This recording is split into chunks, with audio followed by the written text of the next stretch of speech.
I still remember the sound of rain that day, heavy, relentless, almost angry, as if the heavens themselves mourned my daughter. Her casket sat in front of the altar, surrounded by lilies she loved so much. But the seat that should have held her husband, the man she gave everything to, was empty. He didn't even call, didn't even send flowers. While we were lowering her into the ground, he was somewhere halfway across the world, smiling beside another woman.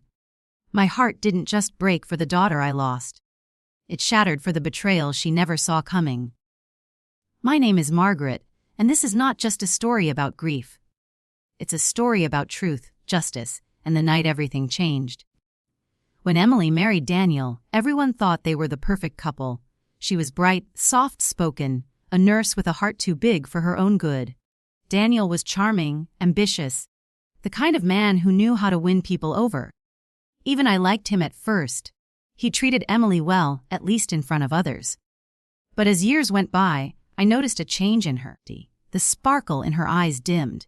She laughed less. Her once cheerful phone calls became shorter. When I asked if she was okay, she'd just say, "I'm fine, Mom." Just tired. I wanted to believe her. I wanted to believe he still loved her. Then came the night everything fell apart. Emily had been driving home after a late shift when her car swerved off the road. The police said it was an accident. Wet roads, bad visibility. But something about it didn't sit right with me. She was always careful, always cautious. Her last text to me was just 5 minutes before the crash. "Mom, can we talk tomorrow?" Silly. "I need to tell you something about Daniel." That message haunted me. At her funeral, Daniel didn't show up. His family said he had urgent business overseas. Later, through a friend's social media post, I found out what that business really was. Photos of Daniel smiling on a beach in Greece, his arms around a woman half his age. The caption read, "My love, finally together." My hands shook so hard I almost dropped my phone. My daughter's body wasn't even cold. And he was out there celebrating with his mistress. That night, I couldn't sleep. I sat in Emily's old room, surrounded by her things. The books she loved, the scent of her favorite vanilla candles still faint in the air. I opened her drawer and found a small notebook hidden beneath her clothes. Inside were journal entries, dated over the last few months.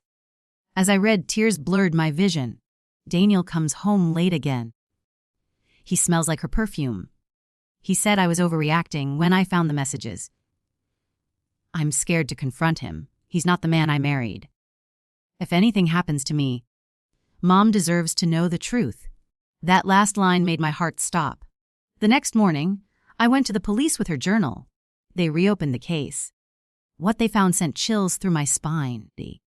Daniel's phone records revealed he had called Emily several times the night she died, and the last call ended just minutes before the crash.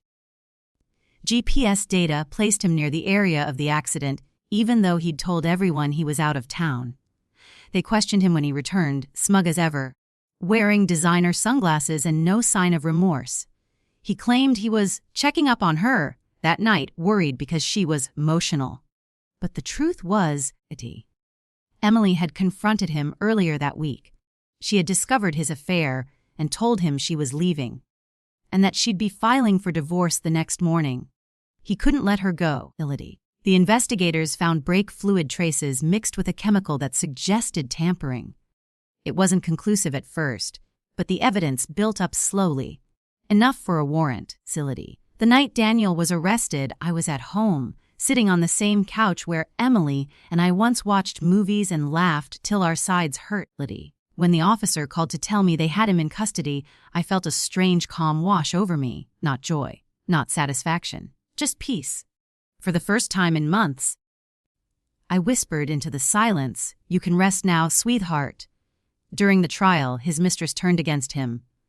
Apparently, he had lied to her too, promised her the world, then left her to deal with the police.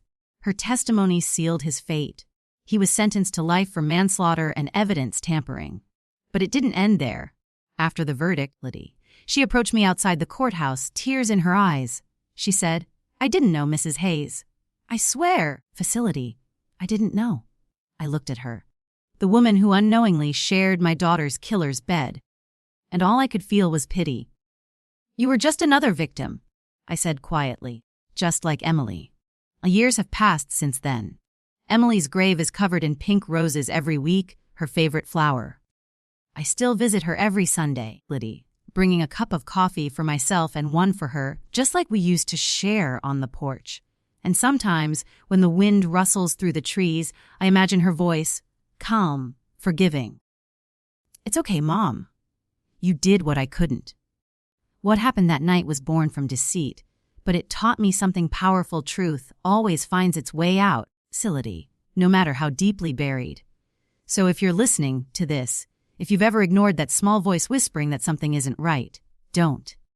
Speak up. Ask questions. Love fiercely, but never blindly. Because sometimes, the most painful goodbyes are the ones that could have been avoided, if only we dared to see the truth sooner. And for my Emily, my beautiful, brave girl, this story will live on, so no one ever has to suffer in silence the way you did. Justice came late, but it came. And that, my darling, is how the darkness finally lost.